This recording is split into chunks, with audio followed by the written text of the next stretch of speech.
So the total area, or the sum of the areas, let's say,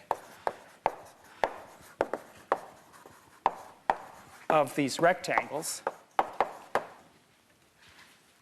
is, well, the first one is b over n times b over n squared. The second one is 2b over n, I'm sorry, is b over n times 2b over n squared. And it just keeps on going.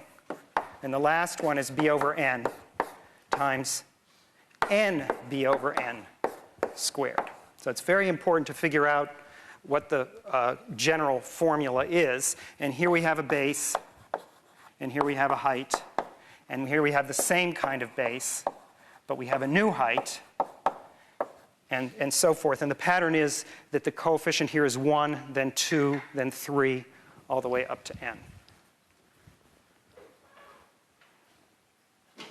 The rectangles are getting taller and taller, and this one, the last one, is the biggest.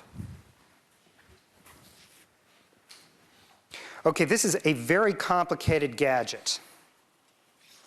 And the first thing I want to do is simplify it, and then I'm actually going to evaluate it. Well, but actually, I'm not going to evaluate it exactly.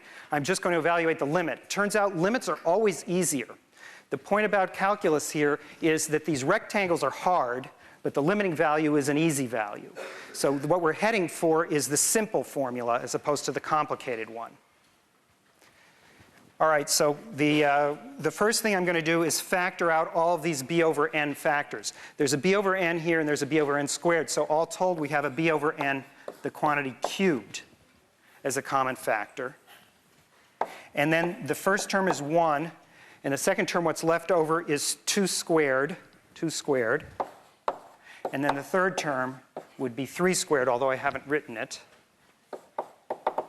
And the last term, there's an extra factor of n squared in the numerator.